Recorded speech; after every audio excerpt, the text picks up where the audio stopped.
सहकारी साखर कारखाना लिमिटेड विनोनगर गुरसाळेच्या आत्ताच्या चाललेल्या घडामोडीच्या संदर्भात आपणाशी हितगुज करावं म्हणून आज आपणाला आमंत्रित केलं. आपण उपस्थित राहिला त्याबद्दल पहिल्यांदा सगळ्यांचा आभार मानतो.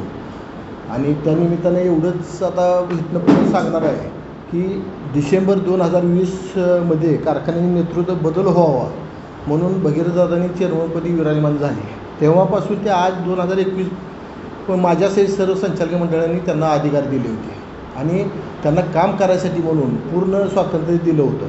परंतु त्यांच्या नॉट रिचेबल राहण्यामुळं जी परिस्थिती उद्भवलेली आहे ती परिस्थिती ती कुठं तर सुधारावी म्हणून त्याच्यानंतर 2021पर्यंत विद्यमान चेअरमन गायब राहिले 21पर्यंत. आणि त्याच्यानंतर 19/9/2021 रोजी शेवटी संचालक मंडळाने जी मीटिंग घेतली त्या मिटिंगमध्ये भगीरथदादा उपलब्ध होत नाहीत म्हणून मीटिंग घेतली. मीटिंगला त्यांना आमंत्रण दिलं परंतु ते उपलब्ध झाले नाही. आणि त्या मीटिंगमध्ये असं सर्वांनी निर्णय घेतला की जर चेअरमन उपलब्ध होत नसतील तर बाबा आपण जे आता चाललेला आहे कारखान्याचा कारभार की रिस्ट्रक्चर असेल किंवा बाकीच्या ज्या गोष्टी असतील त्या शासन दरबारपर्यंत माझ्यावर त्यांनी जबाबदारी टाकली की बाबा तुम्ही काय तर ह्याच्यात निर्णय घेऊन तुमच्या नेतृत्वाखाली आपण साहेबांना जाऊन भेटूया आणि साहेबांना भेटून आपण जो निर्णय द्याल तो आम्ही मान्य करू. आणि माझ्या नेतृत्वाखाली काम करण्यासाठी संचालक मंडळाने 19/9/2021मध्ये मीटिंगमध्ये विषय घेऊन सर्वानुमते ठरलं. त्याप्रमाणे आम्ही 30 सप्टेंबर रोजी गणेशदादा आणि मी स्वतः साहेबांची भेट घेतली. आणि भेट घेतल्यानंतर 30 सप्टेंबरला आम्ही पुण्यामध्ये भेटल्यानंतर साहेबांना सर्व परिस्थिती सांगितली. साहेबांना आमची विनंती एवढीच होती की कारखान्याचं रिस्ट्रक्चर करून मिळावं आणि रिस्ट्रक्चर केल्यानंतर परत कारखान्याच्यासाठी जी नोटीस लागणार आहे ते नोटीस एक आम्हाला मिळावं. नोटीस रिस्ट्रक्चर केल्यानंतर सेकंड चार्ज जी नोंदवायचं आहे त्यासाठी MSC बँकेचं नोटीस मिळणं गरजेचं होतं. परंतु रिस्ट्रक्चर करत असताना साहेबांनी त्यावेळेस लगेच अनासकर साहेबांना MSC बँकेचा फोन केला आणि त्यांना मिटिंग ठेवण्यासाठी सांगितलं. लागलीच 1 तारखेला परत त्यांनी लगेच मिटिंग लावली. त्याप्रमाणे मध्ये पुण्यात मिटिंगही झाली. सर्व संचालक मंडळ व चेअरमनना निरोप देण्यासाठी सांगण्यात आलं आणि त्याप्रमाणे आम्ही संचालक मंडळ व सर्व संचालक आणि चेअरमन उपस्थित राहिलो. त्यावेळेस पहिल्यांदा भगीरथदादा ह्या 4-5 महिन्यात तिथं उपलब्ध झाले. ते उपलब्ध झाल्यानंतर त्यांनी रिस्ट्रक्चरसाठी जो मुद्दा मांडला होता ते अनासकर साहेबांनी आम्ही रिस्ट्रक्चर करायला परवानगी देतो असं त्या दिवशी साहेबांनी त्याकडे क्लिअर केलं. परंतु रिस्ट्रक्चर कसं देणार तर त्यांनी सांगितलं की बाबा रिस्ट्रक्चर देत असताना ज्यावेळेस MSC बँकेची नोटीस आली होती 36 कोटी रुपये त्यावेळेस त्या रकमेपैकी आपल्याला भरावं लागणार होती. त्यात जी काही शर्ती अटी घातल्या होत्या त्या शर्ती अटीमध्ये 36 कोटी भरायच्या ऐवजी तुम्ही 6 कोटी रुपये आत्ता भरा आणि 6 कोटी भरल्यानंतर आपण परत त्याला 2 वर्षाची त्यांनी मुदत दिली की त्या 2 वर्षात फक्त त्याचं व्याज भरावं. म्हणजे 6 कोटी कशी भरायची तर व्याजातले 10% आणि त्यात 2 वर्षे फक्त तुम्ही व्याज आम्ही घेणार आणि 2 वर्षानंतर व्याज आणि मुद्दल आम्ही घेऊ असं अनासकर साहेबांनी शब्द दिला.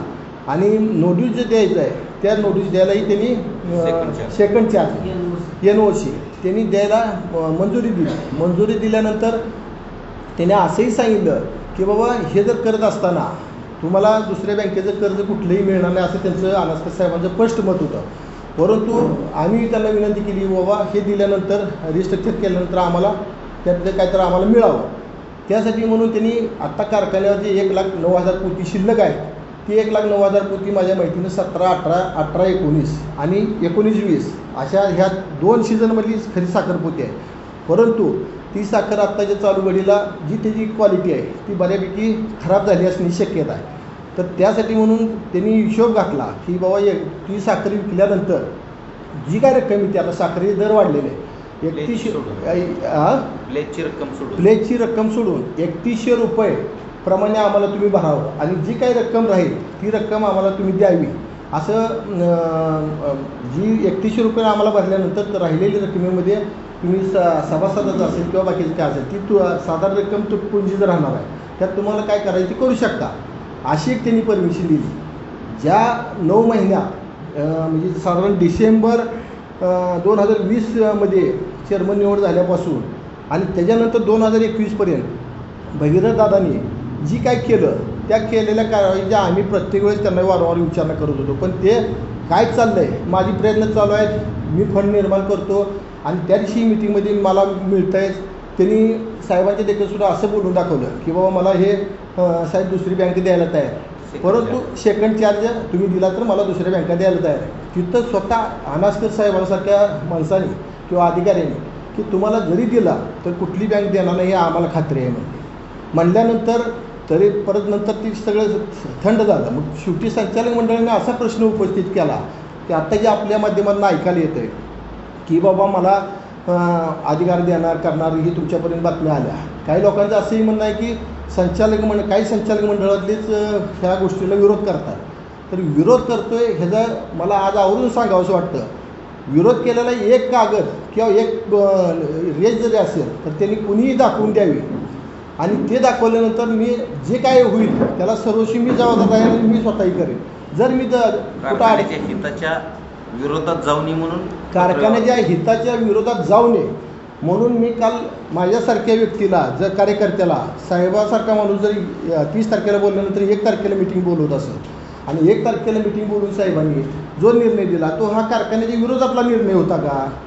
तर कारखान्याच्या विरोधात मला तर वाटत नाही, कारण की साहेबांच्या हस्ते हा कारखान्याची स्थापना झालेली.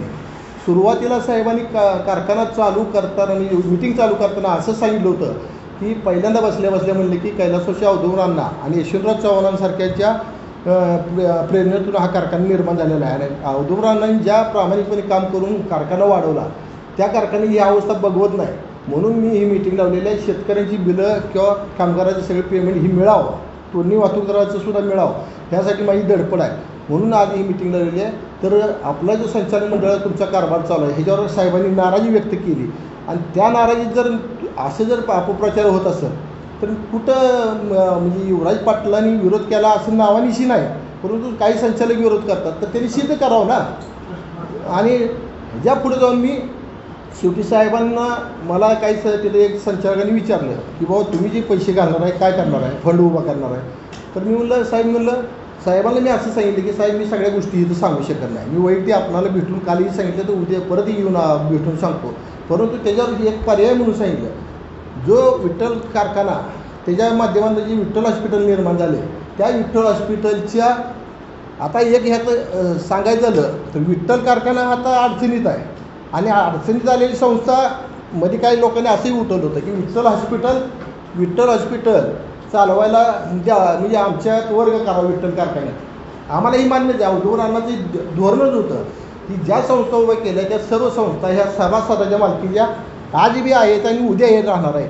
म्हणून एवढंच सांगतो की ते साहेबांना त्यावेळी एवढं मी सांगितलं की साहेब विठ्ठल हॉस्पिटलच्या माध्यमातून आम्ही संस्था चालवायला तयार आहोत. धर्मवीर औदुंबरावजी चॅरिटेबल ट्रस्टच्या वतीनं आम्ही विठ्ठल कारखाना चालवायला तयार आहोत आणि जे काय लागणार आहे ते फंड आम्ही निर्माण करायला तयार आहोत. त्यावेळेस साहेबांनी एक थोडं अनास्कर साहेबांनी बोलले की तुम्हाला आर्थिकदृष्ट्या जी मंजुऱ्या वगैरे लागणार आहेत त्या धर्मादाच्या अंडरखाली येत असल्यामुळं आपल्याला तो करता येणार नाही, तर त्याला जे मार्ग लागणार आहेत. तर त्यावेळेस साहेबांना मी विनंती केली की साहेब आपण असलेल्या सगळ्या गोष्टी घडू शकतात, तर तसं झालं तर मी तयार आहे करायला म्हणून असं त्यावेळेस साहेबांना शब्द दिला. परंतु चेअरमननी कुठलाही शब्द न काढता तिथून पळता पाय काढला आणि न बोलल्यामुळं त्या दिवशी मिटिंग तशा अर्थाने फेलच गेली म्हणलं तर काय वावगं नाही. परंतु साहेबासारख्या माणसानं तास वेळ द्यायचा विठ्ठल कारखान्यावर फक्त ही एक औदुंबरावांच्या दृष्टीनं म्हणजे एक अण्णांनी निर्माण केलेला कारखाना यशवंतरावांचं स्वप्न ह्या गोष्टीसाठी साहेबांनी वेळ दिला आणि त्यात कुठलंच जर निष्पन्न होत नसेल तर ह्याला सर्वस्वी जबाबदार कोण? मग संचालक मंडळ जबाबदार आहे का चेअरमन जबाबदार आहेत हाही जनतेने विचार करावा. आणि येणाऱ्या काळात जर कारखाना चालवायचा असेल आपल्याला तर आजही मी जाहीर करतो की बाबा इथून पुढच्या काळात जरी चेअरमनला फंड निर्माण होत असतील तर चेअरमननी फंड निर्माण करावेत आणि निर्माण केले त्यांच्या चेअरमन जे काम करतील जे काय करतील कारखाना चालू करायचा प्रयत्न करावा, कामगाराची देणी द्यावीत, तोडणी वाहतूकदाराची देणी द्यावीत. ह्यासाठी युवराज पाटील त्या कामासाठी आजही मागणी त्यांची आहे. परंतु जर काही कारखान्यात गैरकारभार होत असेल तर त्याला प्रत्येक वेळी युवराज पाटील हा विरोधच करणार, त्यात कुठलीही शंका घ्यायची काही कारण नाही. एवढं बोलून मी माझे 2 शब्द थांबवतो. आज काय परिस्थिती कारखाना चालू होणार नाही, आता ती वेळ आहे का?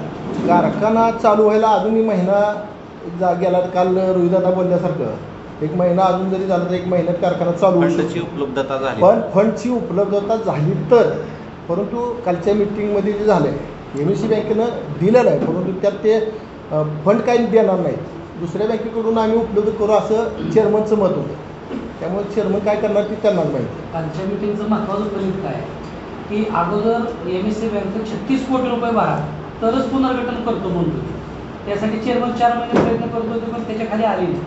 पण कालची जी मिटिंग लागली युवराजदादांच्या सांगण्यावरून, त्या मिटिंगमध्ये बँकेने अशी तयारी दाखवली की फक्त 5 कोटी 60 लाख रुपये व्याजाच्या 10% रक्कम भरली. एवढे भरले का आम्ही पुनर्गठन करतो, प्लस 2 वर्ष आम्ही तुम्हाला मागत नाही पैसे. काल जप्तीची नोटीसची कारखान्यावरती आली मागच्या आठवड्यात, ते आम्ही सगळं थांबवतो आणि 2 वर्ष बाबा तुम्हाला आम्ही वेळ देतो, ब्रिदिंग पिरियड वाढतोय.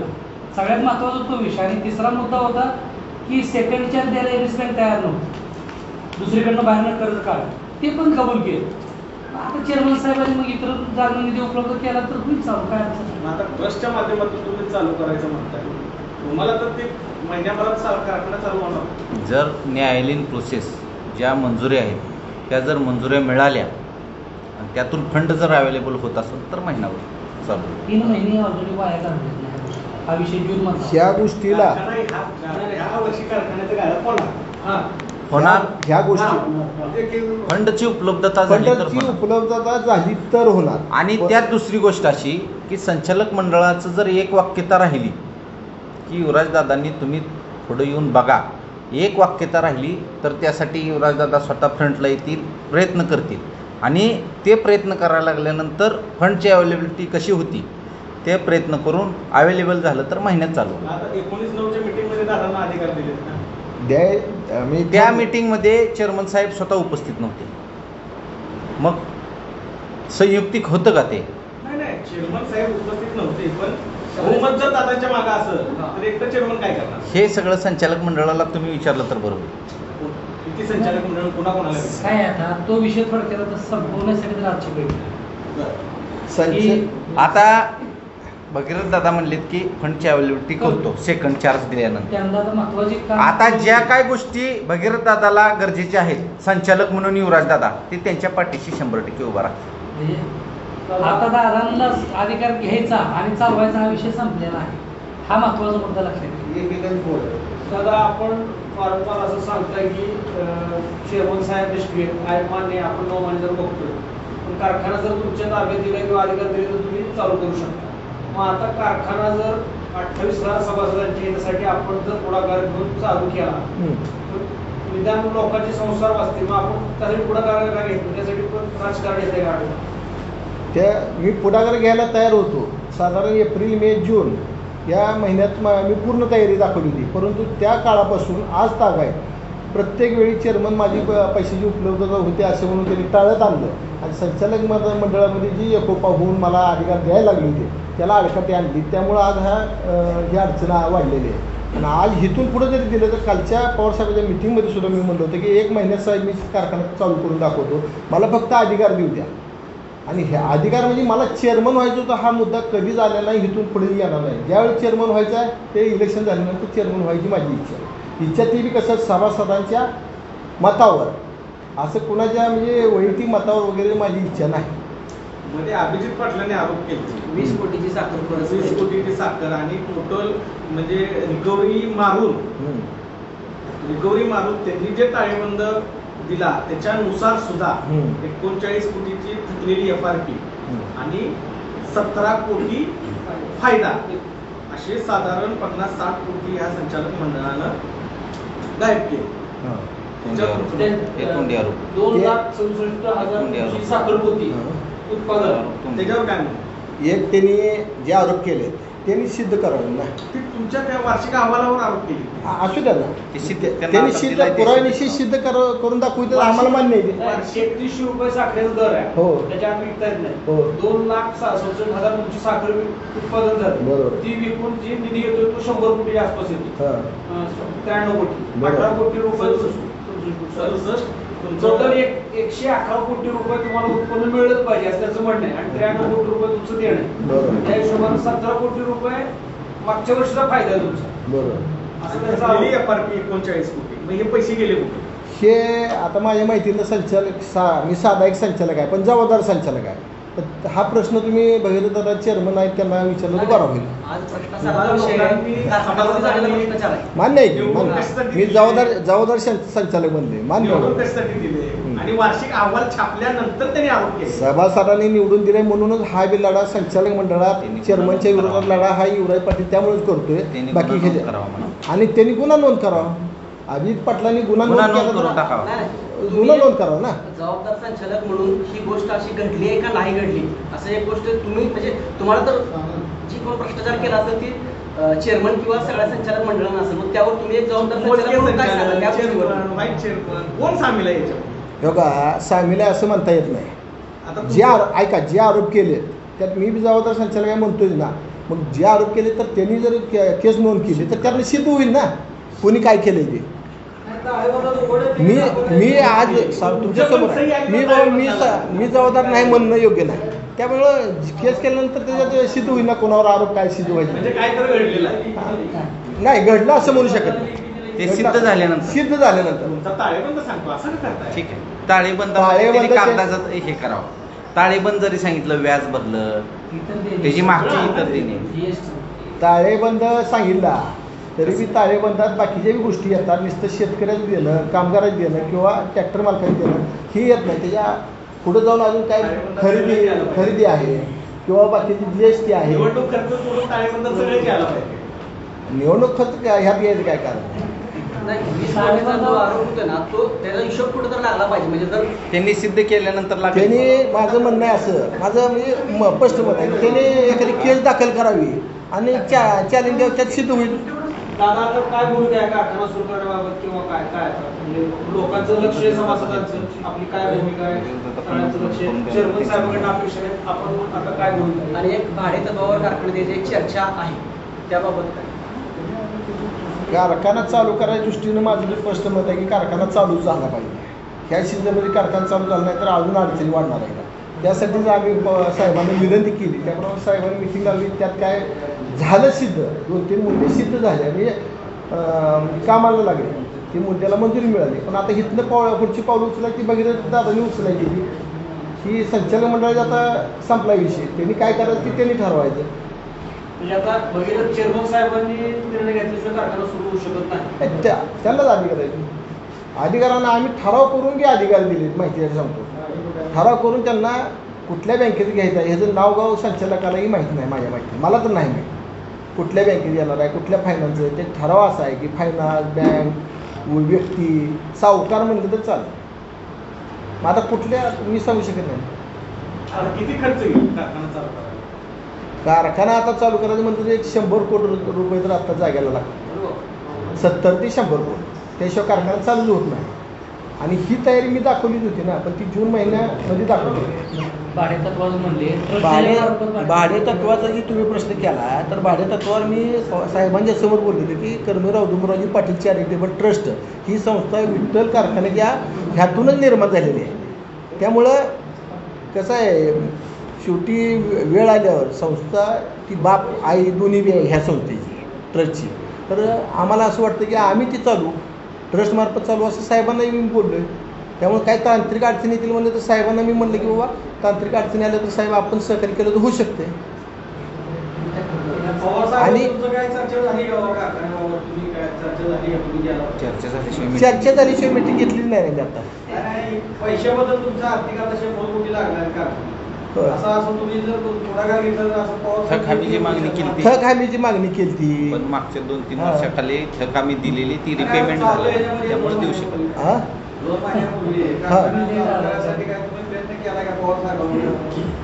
त्याच्या अगोदर पवार साहेबांवरून मी चर्चा बरीच वेळ झाली की माझी. पण शेवटी जबाबदारी कसं आहे चेअरमनला जी अधिकार आहे ती संचालकाला नाही.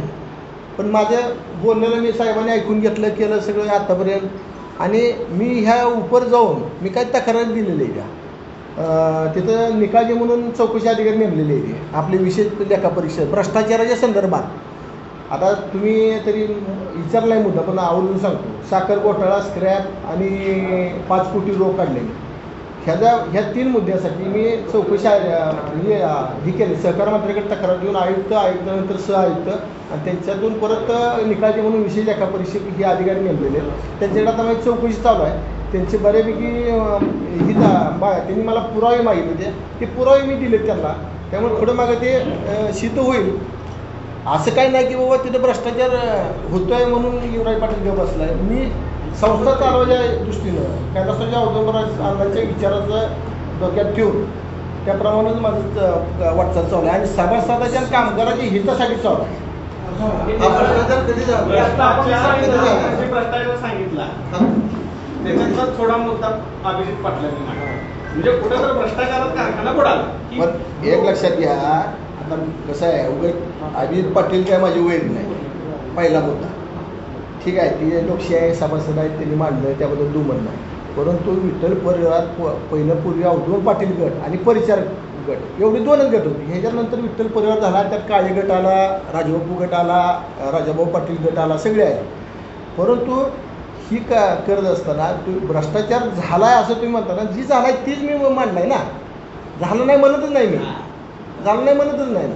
पण ह्याची चौकशी झाल्याशिवाय, सिद्ध झाल्याशिवाय आज मी बोलू शकत नाही ना. तुम्ही जे केले ते काय कुठल्यावर तक्रार केली तुम्ही हा भ्रष्टाचार कधी झालाय, कधीपासून झालाय? त्याला दुसरा मुद्दा, आता 15 ऑक्टोबर पासून सगळे राज्य ते साखर कारखाने सुरू होतात. आता कारखान्याची तयारी सुरू आहे. आता दसऱ्याला हे होते बॉयलर पेट्रोलची तयारी सुरू आहे, ट्रॅक्टर मालकांची तयारी सुरू आहे. आपल्याला तसं 0% पण तयारी नाही आपली. अजून पाला सुद्धा लावलेलं नाही कारखाना आणि ओव्हरऑल कधी होणार कारखान्याचा आणि कारखाना कधी मशिनरी खोललेलीच नाही. त्यामुळे तर ही भांडण आहे ना. जबरदस्त संचालक म्हणूनच भांडतोय. ह्याच्या पलीकडे दुसरा त्याचा काही अर्थ नाही. म्हणजे काल रोहित पवार जी बोलून गेले विठ्ठलचा ऊस आपण दुसऱ्या कारखान्याला घालू, त्याचा सरसरा अर्थ असा की यावर्षी कारखाना सुरू होत नाही असं नाही. सुरू आता चेअरमन करतो म्हणले, त्यामुळे मी असं म्हणू शकत नाही. पण नाही चालू झाला तर त्या पुढचं एक सांगतो की आम्ही सभासदांसाठी ऊस जसं रोहित दादा म्हणले तसं आम्ही बाहेर ऊस घालवायसाठी आम्ही प्रयत्न करणार. सभासदाला उघड्यावर पडू देणार नाही एवढा शब्द आहे माझा. तुम्ही कुठल्या कारखान्याशी संपर्क साधला का बाबा आमच्या एवढा लांब आम्ही आहेतच ना. आता बबनदादाचा कारखाना आहे किंवा आसपासचे बरेच कारखाने, आता एखाद्याचं नाव घेणं बरेच कारखाने आहेत. त्यामुळे काय कुठल्या आणि कसाही शेवटी आता सभासद जागरूक आहे की बाबा त्याला कुठं ऊस घालवायचं, ही काय आमच्या सांगण्यानं तरी घालणार नाही. पण तरी बी जी काही येतील त्यांना आम्ही मार्ग दाखवणार ना. आता किती साखर शिल्लक कारखाने? 1,09,000 पोती 17-18 18-19 मधली शिल्लक आहे आणि ती साखरेची अवस्था वाईट आहे. 1,09,000 आता त्या दिवशी पुण्यात मिटिंग झाली त्याच दिवशी. त्याच्यावर प्लेज आहे बरं का साहेब? त्याच्या अगोदर नाही. त्याच्यावर बँकेचं कर्ज आहे. ती विकून 31 रुपये जी येतील ती बँकेला भरायला सांगितलं. आणि त्यातून राहिलेले पैसे सभासद FRP रक्कम राहिलेली आहे. अगोदर नव्हती बँकेची ऑलरेडी साखरेवर 36 कोटी. आता 1 लाख कोटी जर विकली तर मग FRP देतात ते नाही ना. काय तर रक्कम राहील. त्याच्यावर साहेबांनी सुद्धा मुद्दा उपयोग केला. कर्ज कमी होईल ना हो कारखान्यावरचं कर्ज तर कमी होईल 36 कोटी रुपये. मी स्वतः पत्र बँकेला त्यावेळेस दिले की मग साखर विकायला परमिशन देत नव्हती की द्या. त्याप्रमाणे बँकेनं परत कारखान्याला 3 महिने झाले पत्र देऊन, 2 ते 3 महिने झालं की साखर विका आणि आमचे पैसे भरा. माझा हेतू एवढाच आहे की ती त्यांनी मुद्दल भरून जर घेतलं काय म्हणतो थोडं राहील ते तेवढंच व्याज कमी झालं. मी डोक्याचा खांद्यावर येईल असं माझं प्रामाणिक मत होतं. पण ती साखर आज ताब्यात ही विकली गेली नाही. वार्षिक सभा आता काय ते शासनानं मार्चपर्यंत मुदतवाढ दिल्यामुळे ठीक आहे, मुदतवाढ दिल्यामुळं काय कारखाने कामकाजाच्या दृष्टीनं त्यांनी मार्चपर्यंत स्थगित ठेवली. आता इथनं पुढे कधी घेते ते अधिकार चेअरमनचं.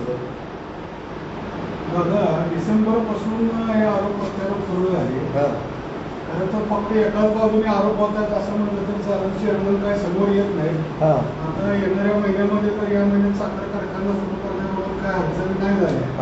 तर विठ्ठल यावर्षी बंद राहणार आहे. याच्यावर जवळपास सभासदांनी तर आता ओळखून घेतलेलं आहे. तुमच्या संचालक मंडळाच्या बऱ्यापैकी लक्षात आलेलं आहे असं म्हणलं तरी वावगं ठरणार. आता भगीरथ बालके अजूनही काही लोकांच्या समोर येऊन याबाबत खुलासा करण्याच्या मानसिकता उघड दिसून येते. त्यांच्याशी संपर्क केला ते फोन बंद असतो, लागला तर उचलत नाही. ह्याच्यावर काही निर्णय भूमिका होणार नाही. पुढच्या महिन्यात आणखी एक पत्रकार परिषद होणार. पत्रकार परिषद तर होतीलच, पण ह्याच्यात साहेबांपुढे जी मिटिंग लावली ती त्यासाठी लावली. संचालक मंडळाची नाही पण संचालक मंडळानेच म्हणत होते की साहेबांची मिटिंग लावून आपण विठ्ठल ह्या विषयावर पत्रकार परिषद होणार नाही. संचालक मंडळाने मिटिंग लावायसाठी म्हणून सांगितल्यावर आम्ही वेळ घेतली होती ना साहेबांची. कसं आहे, चेअरमन जोपर्यंत काही भूमिका मांडत नाही तोपर्यंत तुमच्या आरोपावर आम्ही बातम्या करू. पण सभासदांपर्यंत काहीतरी मेसेज जात नाही ना कुठलाच की चालू होणार आहे का नाही. खरंच अडचण नाही, चालू व्हायच्या बाबतीत म्हणलं तर संचालकाचे ऐकत नाहीत असं स्पष्ट मत आहे. कारण काय वेळेला राजकीय त्यामुळं थोडा अंधारच आहे म्हणलं तर चालेल ह्या बाबतीत, चालू व्हायच्या बाबतीत. त्याच्यावर काय आहे, यानंतर केवळ फक्त एकच मेसेज पाठवत असतो ते काय राजकीय विरोधक म्हणून आरोप करतात. पण प्रत्यक्षात कारखान्यावर अभिजित पाटलांनी केलेले आरोप गंभीर आहेत. यानंतर तरी चेअरमनने पुढे येणं गरजेचं होतं, ते आले नाही. तुम्ही संचालक मंडळाने त्याबाबत खुलासा करणं गरजेचं होतं, कोणी कुणी केलं. आज सभासदांमध्ये एक सुरू होण्याला आपण समजवलं त्या भ्रष्टाचाराचे जे आरोप हे सत्र थांबणार केव्हा. हे भ्रष्टाचाराचे आरोप जे केले का नाही अजित पाटलांनी उपस्थित राहिले केलेले आरोप जे आहेत त्यांनी केले त्यांच्या परिणती ते त्यांना योग्य असतील म्हणून केले. पण मी तक्रारी देऊन आता भ्रष्टाचाराच्या विषयात जे मी आंदोलन उभा केले ते चालूच आहे ना, चौकशी लावलेली आहे. फक्त पत्रकारपर्यंत कायदेशीर बाबी असल्यामुळे मी थोडं आलो नव्हतो. पण मी तिथं तुम्हाला पुरावा देऊ शकतो की बाबा मी तक्रारी दिलेले कॉपी तुम्हाला देऊ शकतो. पण ते आता पुढच्या वेळ येईल तसं तुम्हाला देईन मी ते. त्या आरोपांमधून सर्व संचालकांना आणि हे आरोप आता केले, त्याच्या अगोदर आम्ही 2 वर्ष झालं बांधतोय ना, 19पासून बांधतोय मी. आणि भारत नाना असताना ते एक आरोप आहे माझ्यावर की नाना असताना का तोंड उघडत नव्हते. ठीक आहे, मान्य आहे. पण माझ्यापाशी पुरावे ना, मी तोंडी काय वेळा बोललोय, परत ते ऐकत नाहीत असं दिसलं. मी लेखी तक्रारी दिलेत कारखान्यावर, त्याचे प्रूफ आहेत माझ्याकडे. या तक्रारी संदर्भात पवार साहेबांसमोर काय प्रश्न उपस्थित केले होते? केले की हो, केले की सगळं. काय आता संचालक मंडळाने एकमत करून माझ्यावर म्हणजे विश्वास टाकला होता. पण तिथे गेल्यावर संचालक मंडळ त्या बाबतीत काय बोललं नाही, त्यामुळे तो विषय थांबला. साधा सरळ विषय आहे. भ्रष्टाचाराचे जे आरोप आहेत किंवा गैरव्यवहाराचे आरोप आहेत त्याच्यावर तिथं थोडं काय झालं.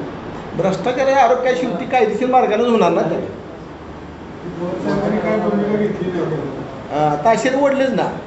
ही जे चाललंय हे चुकीचं झालंय.